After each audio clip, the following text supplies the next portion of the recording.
Hey guys, welcome back to XDA TV. Today I'm going to share with you guys our latest PC build here on the channel. This is an all AMD system from the CPU to the GPU. We're running the 1700X CPU that's going to be powering this entire system. We're going to be installing Ubuntu, Linux on it, and of course be able to do some ROM development as well as video editing, gaming, seeing how this system performs in a Linux environment. Also, I want to mention that this is going to have RGB up the wazoo, so you're not going to be disappointed if you want to be able to customize some of these things. I want to say thank you very much to Garmin over in XDA for helping me put some of these components and getting us all of these things to actually make the system happen. But let's not waste any time. This is TK and this is XDA TV. Let's check it out. So the first thing we're going to start off is the CPU. As I mentioned to you guys with the introduction, we are looking at a 1700X CPU. So we have 8 cores, 16 threads. It's an unlocked, that's where the X comes in. So we're going to be able to unlock it. And the base frequency that it's running right now is 3.8 gigahertz. And I've seen it up, basically overclocked up to 4.2. I'm not going to be focusing too much on overclocking on this build in this video, but the biggest thing you want to be aware of is it is unlocked, and that's going to be something that you want to be able to enjoy. And of course, this has the extended frequency range built in, and it has an AM4 support. So whatever you do use this, you need to make sure that the motherboard has an AM4 support for the Ryzen chipset. So next up is the RAM. We're going to be using the T-Force DDR4 Gaming Nighthawk RGB RAM. Now there's going to be two 8 gig DIMMs, so you're going to be using them both to get the 16 gigabytes. They are DDR4 3200 compatible, so if you're able to get the right CPU combination with the right motherboard, you'll be able to get them to that clock speed. They are CL16 1818 by 38 with a 1.35 volt.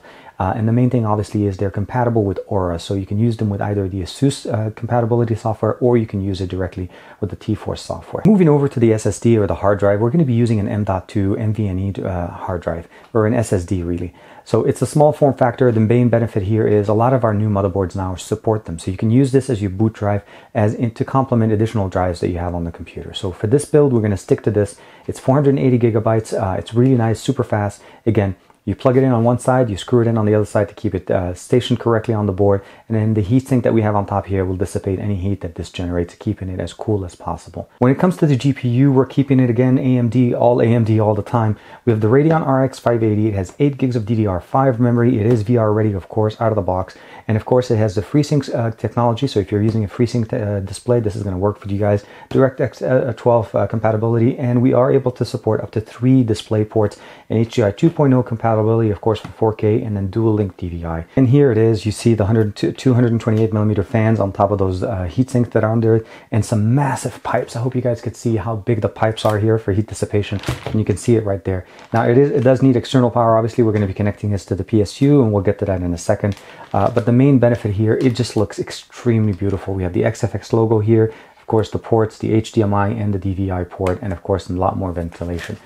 Very nice package. I cannot wait to put this thing and boot it up for the first time. But for the AIO, we're going to be going with the Cooler Master Master Liquid Light 240. So we're going to have two 120 millimeter fans right there. And you notice it's pretty simple as far as what the configuration is. The liquid is pre-mixed. Everything is pre-set up correctly. All I have to do is mount this to the top of the case. And then this one should be basically snap on and basically screw on very easily. It is AM4 compatible, so we're going to be able to get the plate with this to be able to mount it on an AM4 chipset, which is what we have here with the 1700X. Pieces are very easy. We have the fans right there. All we have to do, again, just mount things, screw them on, and then of course some silica gel. Very, very easy, very, very simple. And they do include the actual casing, all the screws that you need, as well as the thermal paste to be able to put that on the CPU. So it doesn't have any thermal paste pre-applied. You'll notice right there, there's a little plastic we need to remove. So we'll apply the thermal paste and put this on all together as we're building it. Now for the PSU, we went with the Quark 850. This is made by Rosewill. I want to say again, thank you very much to Rosewill and all the companies for helping us get this build put together. Now this is the 80 Plus Platinum. It has a 5-year warranty, and it is completely modular. Everything is nicely packaged right here. The PSU is right there. As I mentioned to you guys, it is modular. We have a massive fan, very nice, quiet automatic fan on the bottom to be able to provide us with silent performance. The other thing, obviously, this is going to be an NVIDIA Crossfire and SLI compatible, so we're going to be able to work with both systems. Of course, we're going to be using it here just with a single GPU, but if we want to be able to upgrade down the road, this is going to be able to handle it with 850 watts of power. All the cables and everything else that you need are all in here. If you don't need them, you put them back in the bag. We have the power cable on the outside and then some zip ties to make sure that all of our cable management is done correctly. So the last thing I want to talk about before we talk about the big stuff, and when I mean big stuff, I mean the actual case that we're going to be putting all of this. This is the motherboard. Everything is going to be going and connecting through this motherboard. The center of the entire system is our motherboard, and it is an AMD Ryzen certified motherboard from Gigabyte. It's the AB350 Gaming 3 RGB Fusion, of course. This is where I was talking about before. We're going to be getting RGB all around. This is an AM4 socket compatible. Of course, this is what we need for the Ryzen 7 chip.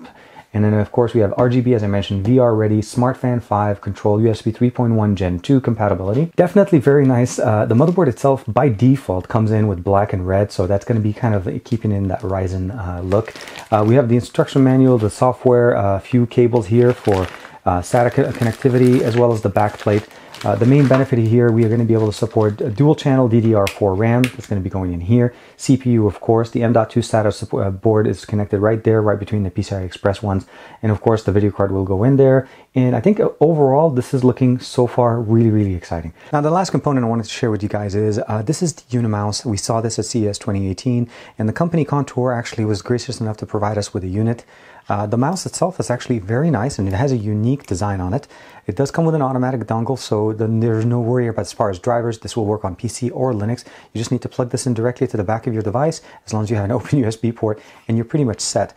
The reason why I want to share this with you guys is the ergonomic part of it. You notice right there, it opens up and it actually closes, and you're also going to have the ability to positioning your thumb. So this is going to be working very, very nice for ergonomics. So you can have your hand raised up there, you can bring it down, bring it lower, if this is more of a position that you're comfortable with.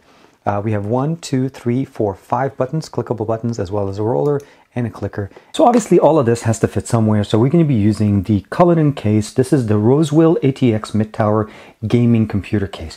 So it's the Cullinan series, which means we're going to be looking at tempered glass design all around. Side panels as well as the front panel are all tempered glass.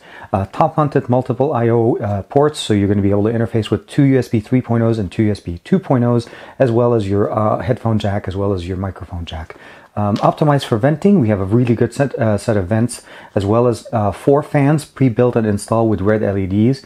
We have quiet operation for the system, so we have really good airflow, as well as the ability to adding additional fans. The build was pretty simple. The first thing I would recommend you doing, of course, is installing all the components on the motherboard that you can before putting the motherboard inside of the case, installing the back plate on the actual case itself, and then pretty much sliding it in, screwing in the motherboard, and that's pretty much the foundation. After that, we were able to basically mount the cooler on the top, as well as run the cables on the side, and then of course I ran the other cables to the actual the front I/O, as well as the rest of the components with the PSU. Overall, it's pretty simple. Last but not least, obviously put the actual thermal paste, mount the actual cooler on the CPU, and of course we need to just put in the video card, and that was pretty much it. Overall, it's very simple, and then powering it on was pretty easy. Just plug in the power and then get it set. And of course, as you see here, it's a lot of RGB, super beautiful, super clean, very nice. Our approach to the system was making sure that the system ran comfortably and smoothly within a Linux environment. So obviously we installed Ubuntu on this, and we made sure all the drivers were installed correctly. We only had one issue at the time when we were first setting it up, and that was that the RAM compatibility with the motherboard needed a BIOS update. Once we did that, everything worked fine. We booted up into Linux, made sure all the drivers were installed correctly, and then we were able at that point to go into the 3 different types of scenarios that we wanted to run for testing purposes. The first one was development, the second one was for productivity level, and the third one was for gaming. Now, when it came to development, we ran 2 different options, or 2 different scenarios, which essentially is running a couple of builds of Lineage OS, one with cache and one without cache. The without cache ran about 53 minutes, which is not that bad. And then with cache, of course, that time dropped down to about 23 minutes, which you'd expect once you're running a secondary time. Overall, I think this is pretty comparable. We did not push the CPU. We could have gone even further. Obviously, this is an unlocked CPU, as it is an X series CPU, and we could have pushed it even more. But at stock speeds, again, runs pretty good. The second scenario that we were running here is obviously productivity level. So word processing, browsing the internet, all of those things, as you can imagine, ran beautifully on Linux. Ubuntu is extremely well built, and it has a very nice user interface and super smooth. As far as productivity with production, I did install DaVinci Resolve on it, and I was able to basically just do a couple of 4K content here and be able to render a couple of videos. And I think overall, from a sense of what you get in there, you need to be comfortable in using Linux as well as DaVinci, and there's a few other options. For me personally, I'm an Adobe Premiere person, so it took me a little bit longer to get DaVinci running right, but once I was able to figure it out, it worked out pretty good.